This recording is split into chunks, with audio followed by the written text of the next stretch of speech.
Good morning, LinkedIn family. Happy World Waters Day. I Woo! am Heather Antoinette Kolar, aka Heather H2O, and we're so excited to have you with us today. I am so excited to have the one and only Amy Graves. Welcome, Amy. Thank you. I'm so excited to be here. Thank you for asking me to be a guest. I appreciate it because this is a Yes. something that's near and dear to my heart too. So I know, right? We met each other, we'll talk a little bit while we give folks a couple of minutes to join. We met over a year ago, and right. I'll never forget. It was so amazing because for those of you who don't know, we hold two very big seats in this world at least, right? So we both have our own marketing agencies.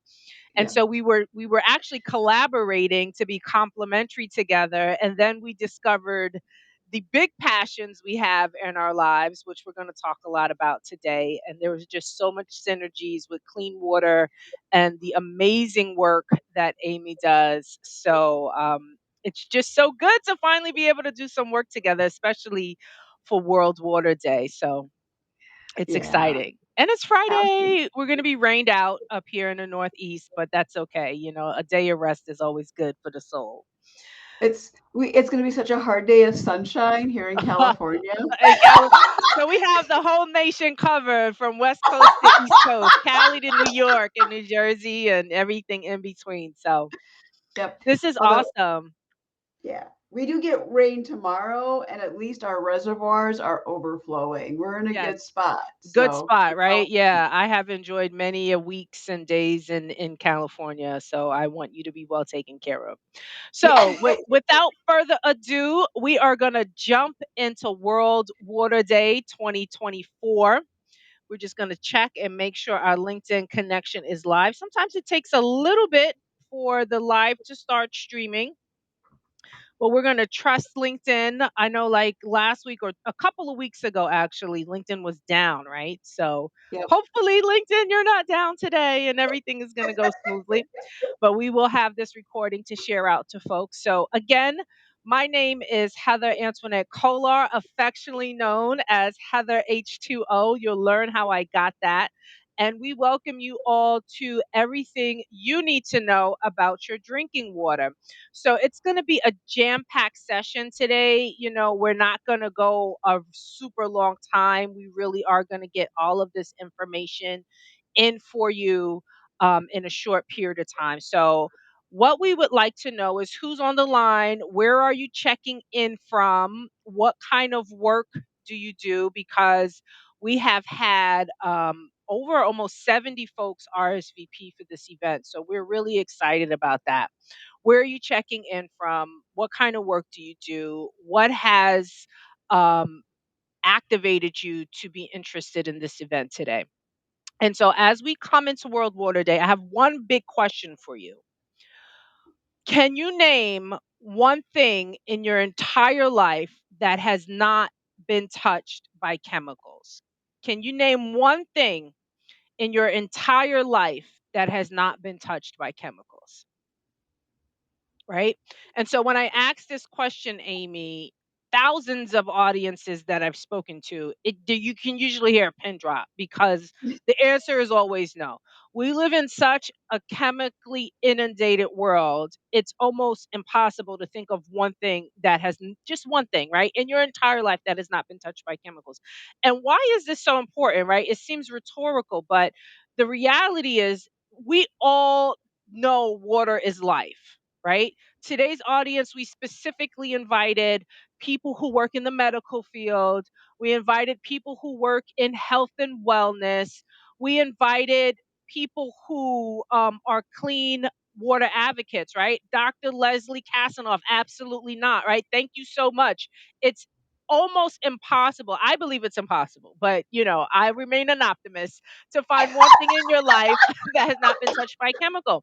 So we all know water is life, but the fact of the matter is we're scared that our water is going to make us sick or even worse, kill us.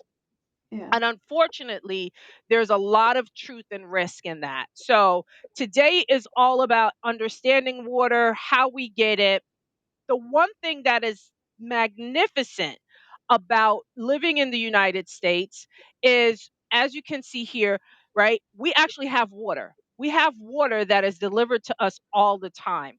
But what is water in 2024? Water is a commodity, right? You may have heard of water barons. There's people who are trying to buy up all the water in the world so that they can control it, people and organizations. But the one thing that's great about the United States is that we have water that's delivered 24/7, 365. The problem is there's an insane cost for making that happen. And the cost is not so much monetary because it's cheap to get water at the tap. That's a very good thing, right, Amy? It's cheap to get the water at the tap. But Yep. the cost of it is the chemicals that are put into the water to treat it, right? And we're talking about water treatment plants are officially hazardous material sites because the chemicals that go in our water are chlorine, sometimes ammonia, right? In New Jersey and many states, they put a combination of chlorine and ammonia that's called chloramine. And I remember as a young girl, right? And when I first started to get chores, my grandmother was like, do not mix the chlorine and the ammonia. That is a no go because when they combine, like they could knock you out. They form this gas and you're passed out, and it's just not a good deal. But actually, chloramine, the combination of chlorine and ammonia, is put in our water. Lye is put in our water to raise the pH of the water because the water is so acidic, right? Chlorine, chloramine are put in the water to kill bacteria and viruses. And then you have corrosion control. And if there's anyone out there that heard of Flint, right? If you could just let us know if you ever heard of the crisis in Flint, Michigan. So part of the biggest problem was not only was the water in Flint changed to a very toxic source, but the corrosion control was not adjusted. And what corrosion control means that it's what's put in the water to keep the lead from leaching out of the pipes. So the first thing I think of is if that's being put in the water to keep the lead from leaching, what is it going to do to our internal pipes, right? So again, there's the dichotomy. It's a beautiful thing to have water on demand, but what's actually in the water when it's coming out of the pipes? So that talks a little bit about what water is in 2024. And that's before, right? That's before. That's just talking about how the water is treated and delivered. We're not even talking about environmental contaminants, right? Or water main breaks. I grew up in the fantastic city of New York City, right? Where did you grow up, Amy? Superior, Wisconsin, on the shores of the biggest freshwater lake in the world. In the world, right? That sounds fantastic. For me, we were told all the time, New York City has the best water. New York City has the best water. And I'll give two thumbs up to all that New York City does to protect the reservoirs, which are like 100 miles away from the city. But by the time that water gets to your tap in New York City, it's gone through 7,000 miles of underground infrastructure, which is over 100 years old, right? Over 100 years old. And the city has over 500 water main breaks a year because everything is so old and there's so much traffic, and so every time there's a water main break there's a contamination, right? And so what happens? The water shoots up out of the ground and then it comes back down. And these are things that we kind of know in the back of our head, but then we talk about things like environmental contamination, right? Is there anyone out there that has heard of forever chemicals or Yep. possibly Camp Lejeune, right? Camp Lejeune is like the first time the federal government is actually being sued for knowing these chemicals are in our water. And it's huge, right? Camp Lejeune is in Virginia, it's a military base. People have gotten treacherously sick with all kinds of cancers. The unfortunate thing, these chemicals like trichloroethylene and benzene, they're not just in Camp Lejeune. They're most of the country, right? And so I'm trying to scare you, but not scare you, right? Because we all kind of know, right? We all kind of know in the back of our head, and Amy's going to get to what we do because we know. Um, these forever chemicals, there were, right? So growing up, I have some age on me, right? So growing up, it's all been lead. That's all we would hear about, right? And a boil water advisory. What's a boil water advisory? A boil water advisory happens when there is an excess, keyword, excess of bacteria and viruses in your water. And so, growing up, that's all we really heard about. It was like if there's a lead problem or if there's a bacteria and virus problem, right? Amy, can you relate? Yep, yep. I grew up in an area where we had a benzene spill and it affected our Wow. water supply and we had to boil our water. Right? But the problem is you can't boil those things out of your water. If Mhm. it's not bacteria and viruses, you can't boil it. It's either gonna reform, it's gonna combust and reform, right? Basic chemistry, or it's gonna metals get more concentrated. Yeah, But forever chemicals are now on this list, this new list with the government, PFOA, fluorofluoral chemicals, right? PFOA, PFOS, and letters are being sent out. So we're actually trending to doing more about our water quality. So we have environmental contamination. You can also add in there pesticides and herbicides and VOCs. We can't think of one thing in our life that hasn't been touched by a chemical. And and water there's a is used reason. to make and clean everything, right? And Yeah, the other thing I like people to think about is water moves, right? So as water's moving, your water yeah, quality is constantly changing.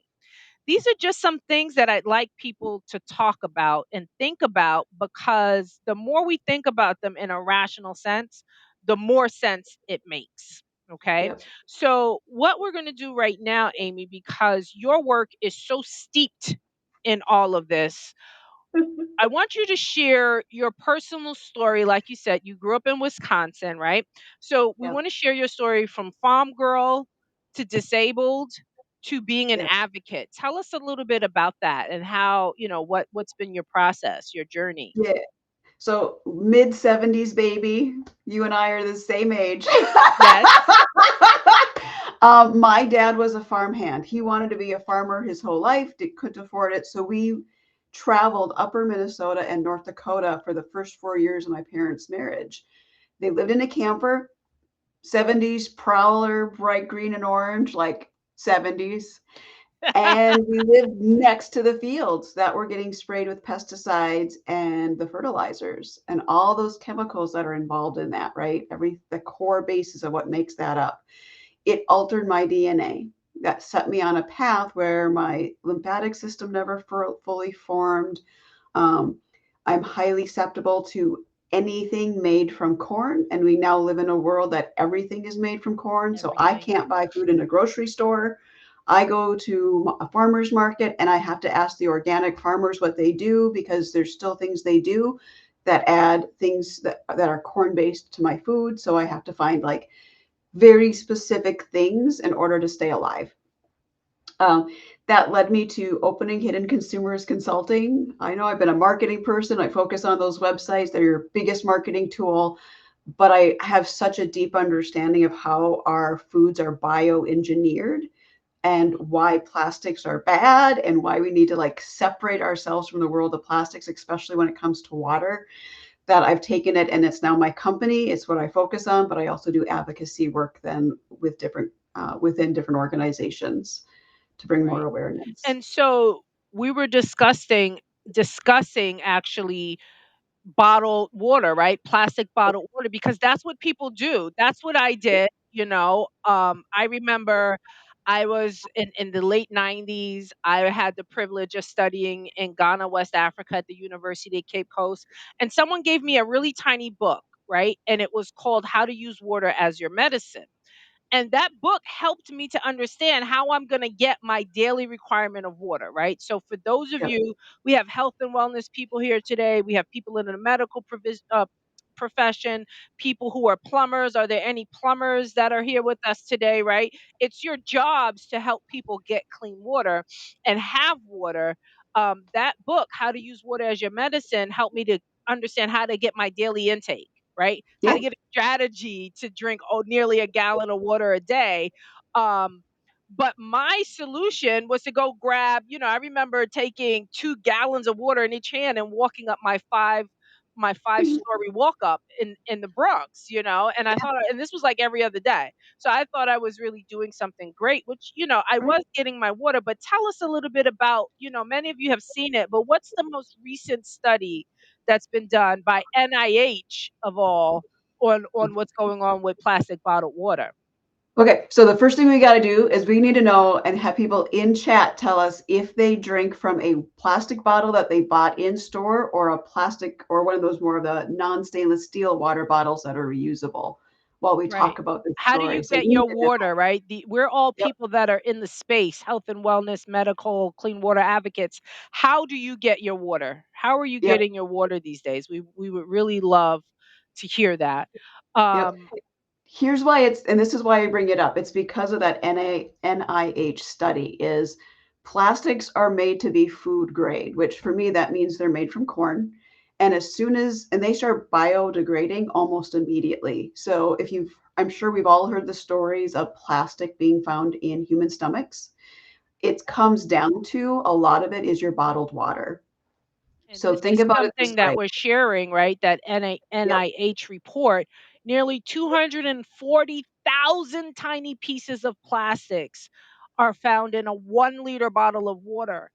That's a yep, lot of plastic, and 90% of these plastics were nanoplastics, right? yep. That's 10 to 100 times more than what people were reporting only a year ago. Do we need that at all in our body? No. Let's talk about what We at no plastics level do, need right? plastic in Plastics our body. suffocate. Well, and let's talk about, the problem with these nanoplastics is they also they mimic estrogen and other hormones in our bodies. So I literally had a conversation this week with someone new I met in my networking group. His wife was suffering from severe postpartum depression. None of the treatments were working. They went as far as to do some research. They pulled out, they completely changed out her diet and they removed all plastics. And suddenly she was able to manage and gets on track to moving forward with her postpartum depression. That is how, you've gone through a pregnancy, your hormones are here and there, they're everywhere. And then Everywhere. you're drinking water from a plastic bottle and it's all having an effect, and the research is just now catching up to those effects that we're seeing, that we've had our human experience around, but we didn't have the research to back it up until now. Until now, right? And that goes back to the knowledge that we all have that something's not quite right with our water. Look, it's Yeah. phenomenal. I always talk about, when we talk about drinking water, we have to talk about the infrastructure that we have. It's massive, it's dependable. Um there's so much Mhm. that goes into delivering water 24/7, 365. Imagine if you went to your faucet and there was no water. No matter how many questions you have about water, right? You went to Yeah. flush the toilet, there wasn't water there. Most people don't know that there is a rush hour every single day between 5 a.m. and 8 a.m. where everybody and their mama, like I like to say, everybody and their mama goes to the bathroom to get ready for the day. The utilities have to work extremely hard to make sure that ample water is there, right? Or else we know we'd be looking at chaos if there's not water there. I see that a chat came in, right? We drink Yep, out of I drink out of stainless stainless steel. steel too. It's all stainless Absolutely. steel in my world, or glass. Hello, Gayatri. So good to see you, miss. Right? Between time, heat, lots of degradation, right? Yeah, people keep plastic Yep. bottles in their car. Let's just talk about that, right? So let me finish my thought because I get so excited when we talk about water. So, having the infrastructure there is one thing. We're going to talk about what to do because I hope you understand bottled water is not the answer. Not only, you going to the store, using that gas energy and time to go to the store, energy and money to go pick it up and put it in your car. Then you have to bring it home, then you have to store it, and then you run out of it, right? It doesn't make sense. There is a better way. But what about it even getting to you? People always talk about, oh, Fiji water is so great. I say, okay, what if the water was actually bottled in Fiji? How did it get into your hand, right? It went across ocean liner, which was baking in the sun, Yep. right? Then it got to the port. Then it got from the port to the warehouse distribution site. Then it went to the store. Then it made it into the place where you can pick it up, and then you did everything we just talked about. We need But water every single day of our lives, right? So what is the answer? Right? We've talked about a few things. We've talked about the privilege of having water. And remember, let's frame it out.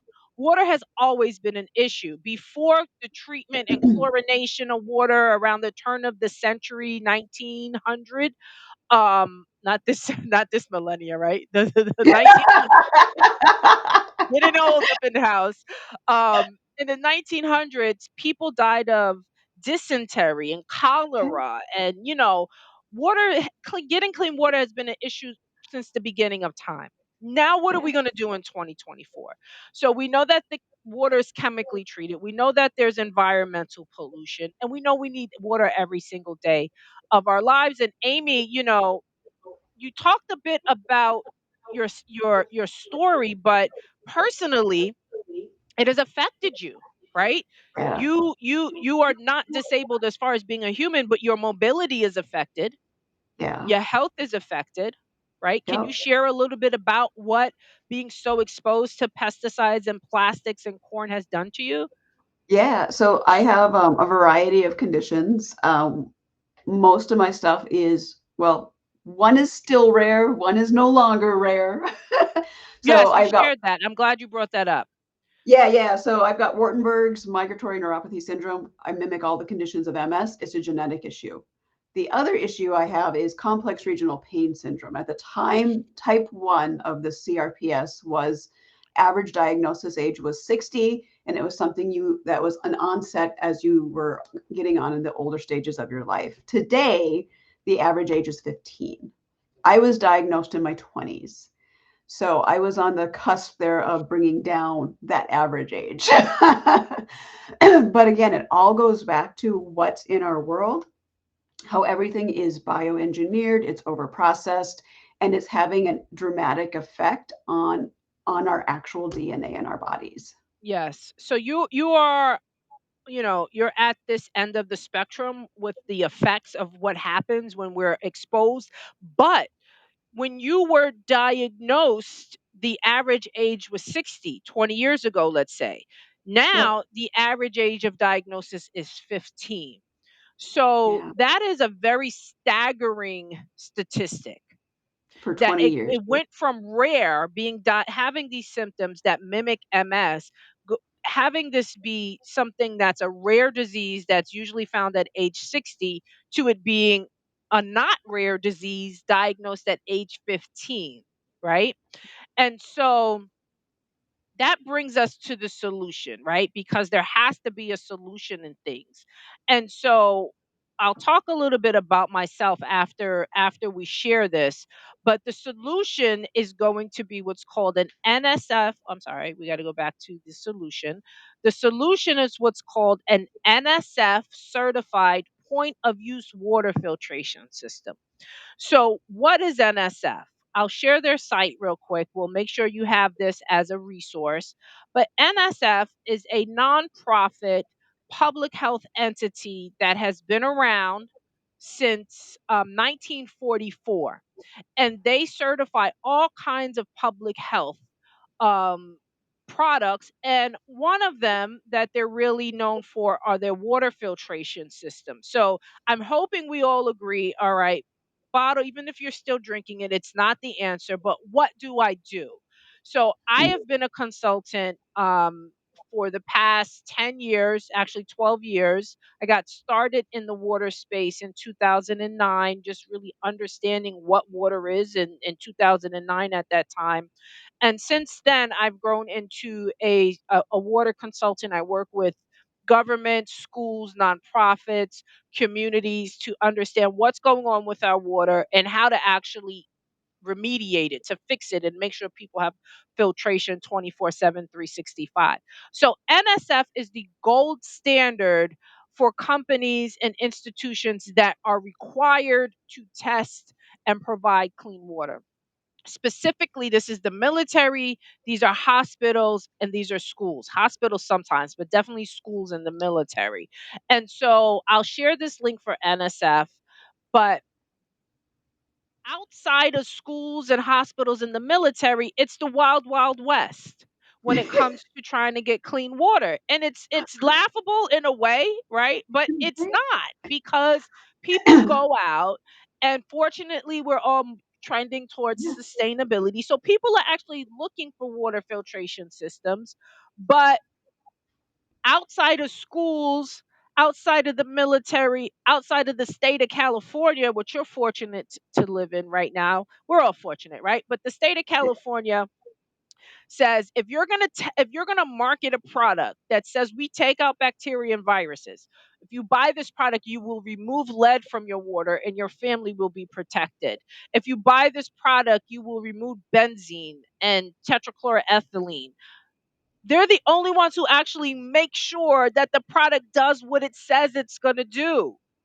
So for us, nationwide, we want to make sure that families, schools, businesses, people everywhere, right? Our little fur babies, not only our kids, but our fur babies all have access to certifiably clean water.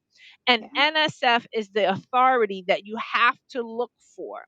And there's different standards that they have. They have standard 42. That standard's going to make sure that water is free of things that you can smell, taste, and see. So this is the aesthetics of it. It's going to take out chlorine, dust, rust, sediment. Good start. That's what your usual pitcher filters are going to do if it has any certification whatsoever. That's what a pitcher is generally going to do. Then you move on to health effects. These are things that have been studied for decades, like lead, like PFOS, the forever chemicals, like benzene, like 24D, right? Anybody heard of Roundup and all of these chemicals, like arsenic? I wish we had some plumbers that were here live with us, because most people don't know the piping in our infrastructure used to be lined with asbestos, Yep. right? And so Yep. a lot of that stuff has not been removed. Yeah. Some of it has, but all of it has not. Officially, I get the word on this kind of thing. Okay, these are the dark conversations with people who've been in the water space for eons, and they're like, "Nope, we still haven't gotten it all out." And Oh, so that's standard 53. Things that we know, if they're in our water in a certain amount, we will get sick.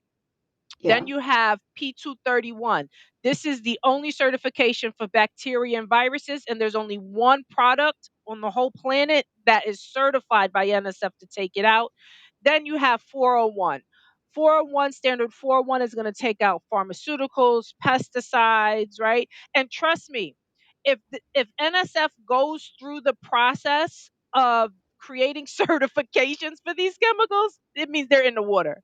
They're not creating certifications and putting all the scientific resources to certify chemicals that are not in the water. Ibuprofen's in the water. Atenol, which is like one of the Yeah. top heart medicines, is in the water. Okay. This stuff, drugs and medications. Yes, Dr. Kasanov, you know it. They are in the water. And Yeah. so we have this fantastic system where we actually can go to the faucet, right? And we Yeah. can get water out. What do we need to do to make sure the water is clean, helpful, and safe? And we don't have to revert to expensive, costly practices of going to get bottled water that's not good for our health, right? It's terrible for the environment, very costly. Well, the solution, as recommended by the CDC and by the EPA, right, and the Health and Human Services, right, is to get what's called a point of use, meaning right where you're going to use the water, at your kitchen sink, at your faucet. Our mission, right, Clean Water Champions mission, is to get an NSF certified point of use system on every faucet and fountain on the planet. Every faucet and fountain on the planet. That is the solution that is not only going to ensure we all get clean, healthy water 24/7, 365, but we also save money, right? Why waste money? Why waste time? And we increase sustainability so much. No more plastic bottles. right? The only Yep. time you really need plastic water bottles, Amy and I laugh out for that all the time. We actually call it plastic water because that's what it is. But we'll stick with plastic bottled water. The only time you really need it is when you don't have water coming out of your tap, right? And unfortunately, we've seen in Jackson, Mississippi in the last couple of years that happened. It happens, right? So that's when bottled water is that resource that you need, that emergency resource. You should attach the word emergency to bottled water. The And nice so, thing, go there ahead. are at least more glass bottles coming out. So if it is an emergency, you should be able to buy glass bottled water. Yeah. That would be great, right? But fortunately, we most of us don't face true emergencies like that all the time. Yep. Yep. Um and so Amy, I wanted to talk about this real quick. I get a lot of questions about alkaline water. A lot of people have questions about alkaline water. And what I'll say about this, and I would love to hear your thoughts about this, Dr. Kasanoff. Um, Alkaline water, truly ionized water, right? We're not talking about bottled water that basically has baking soda in it, reverse osmosis water with baking soda. That's what most bottled water is, right? Because you can make that at home with some real clean water. But when we talk about ionized water, and you can buy an ionizer, a machine that will actually electrocute your water, add on another electron, make the molecules super small so that they get into your cell wall through something that's called an aquapore. I could talk about this for days, right? That's called an aquapore that pulls the water into the cell. If your source water is not clean, if you are hooking an ionizer up to a tap, which most people do, um, you're not good. It's going to be worse for you because now you're getting the contaminants, the chlorine, the lye, the whatever's in your water. You're getting it into your cell walls faster, and so they can be fantastic systems to use occasionally. Sidebar and disclosure, I have used it if I had a little bit too much wine the night before, and I need to get rehydrated really fast. But trust and believe that my water is first purified before it goes into an ionizer. Um, we don't need to have you know an alkalized body is best gotten through our foods, right? Having alkaline water can be a benefit, and having very acidic water, which the ionizers do produce, can be a benefit as well. They're actually sanitize it creates sanitized water that you can use outside of chemicals to actually sanitize surfaces and things in your home, in your restaurant. There's a lot of uses for it, but it has a place. What we need every day is clean, healthy, safe, neutral drinking water for our bodies, right? And for everybody, For because it, everybody. And so what we would like to do now, we have two events that are coming up. If this has tickled your fancy, whet your appetite, you'd like to know more, we are going to have a clean water champion cohort that will be starting in the next month. We're going to share the link in the chat. It's here. We'll share it in the LinkedIn chat, and everyone who RSVP'd will also get a follow up email. We invite you to find out more, to increase your expertise, to help your community, and to grow your practices, your businesses, however you work. It's a great way to become an expert, an authority in the field. um, I absolutely love it. The appetite for wisdom and knowledge is here. Like I said, I work with schools, I work as a consultant. I see you clapping your hands. Yes, neutral, but not deionized. Absolutely. And so, we're going to share this. I just put the we're going to share the link in the chat on LinkedIn, and then we're also going to shoot the cohort information out to you in an email. And Amy, you also have a fantastic event that's coming up. Why don't you tell the people about it? yeah, April 3rd, it's reading. what is it? Hidden in plain sight, reading the ingredient labels for improved health. So if you're looking to learn more about what's really in your food and what bioengineered food is, but you also want to know the 100 different names of sugar and the 53 different names of sodium, I'm going to be giving them out. So I'm going to help you do better grocery shopping. So April 3rd, LinkedIn event. It will be in a Zoom workshop. We're going to talk through what you eat, what the bioengineered ingredients are, how does that qualify with everyone who's so scared of like all this chemicals in our food and things like that. Really, it goes back to bioengineered food and the basis. And I can tell you some information about GMO corn and how you eat it every single day. Yeah, absolutely. And, all of these ingredients, as we've discussed today, make their way into our water. Yep. And, Amy is that example of a severe reaction that has Yep. affected your whole life, right? And again, to emphasize, when you were a young woman, it was a rare disease, not that you're not a young woman still, right? When you were a younger I can woman, look it it. was a rare disease. It was a rare disease, and the average diagnosis age was 60. Today, Yeah. it's not a rare disease, and the average diagnosis age is 15. So, Yeah. people, we see a lot trending here.